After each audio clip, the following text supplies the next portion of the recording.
भगवान गणेश को हिंदू धर्म में प्रथम देवता माना जाता है। उनकी आराधना की जाती है। श्री गणेश के जन्मोत्सव को गणेश चतुर्थी के रूप में मनाया जाता है। ये 10 दिनों तक चलती है और 10वें दिन श्री गणेश का विसर्जन यानी अनंत चतुर्दशी मनाई जाती है। इस दिन गणेश भगवान की पूजा के साथ उनका विसर्जन होता है।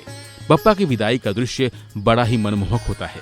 गणेश विसर्जन पर भक्त नाचते गाते बप्पा को विदा करते हैं और उनकी प्रतिमा को पवित्र नदियों में विसर्जित कर देते हैं। जाते जाते गणेश भगवान अपने भक्तों की सारी मुरादें भी पूरी करते हैं। लेकिन क्या आपने कभी जानने की कोशिश की है कि आखिर गणपति विसर्जन क्यों किया जाता है?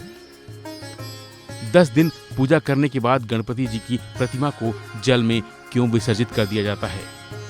पौराणिक मान्यताओं के अनुसार श्री वेद व्यास ने गणेश चतुर्थी से श्री गणेश को महाभारत की कथा लगातार 10 दिन तक सुनाई थी। 10 दिन बाद जब वेद व्यास जी ने आंखें खोली तो पाया कि 10 दिनों की मेहनत के बाद श्री गणेश का तापमान बहुत बढ़ गया था। ऐसे में वेद व्यास जी ने तुरंत गणेश जी को निकट के सरोवर में ठंडे जल से स्नान कराया।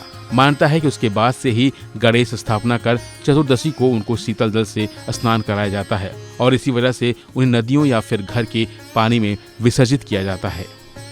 भाद्रपद शुक्ल पक्ष की चतुर्थी तिथि से गणेशोत्सव की शुरुआत होती है।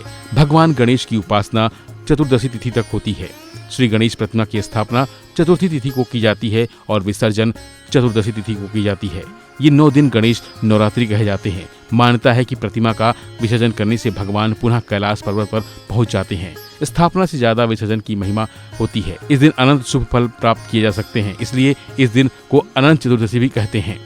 वैसे गणेश विसर्जन किसी नदी या समुद्र में करते हैं जहां ज्यादा पानी हो, लेकिन अगर आपके पास ऐसा कुछ नहीं है तो आप घर पर भी बप्पा की मूर्ति का विसर्जन कर सकते हैं। गणपति स्थापना के 10 दिन तक बप्पा का विसर्जन होता है, लेकिन सिर्फ तीसरे, 5वें, 7वें, 10वें दिन को ही इस प्रक्रिया के लिए शुभ माना जाता है। 10वें दिन यानी अनंत चतुर्दशी को बप्पा के विसर्जन के लिए अत्यंत शुभ माना जाता है। ऐसे में अगर आप घर में ही बप्पा की मूर्ति का विसर्जन करना चाहते हैं तो ये बहुत आसान है।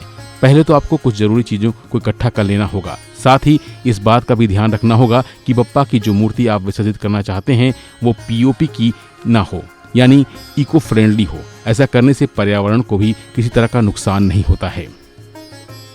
गणपति बप्पा के विसर्जन के वक्त कुछ बातों का ख्याल रखना बहुत जरूरी माना जाता है। हमेशा विसर्जन से पहले गणपति भगवान की पूजा करें और उन्हें उनकी मनपसंद चीजें अर्पित करें।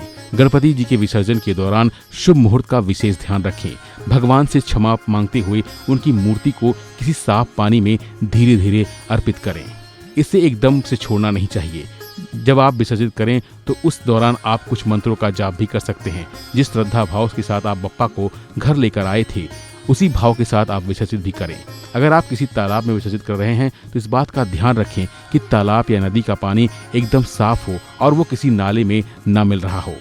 फिलहाल के लिए बस इतना ही। बाकी अपडेट के लिए बने रहिए वन इंडिया प्लस के साथ।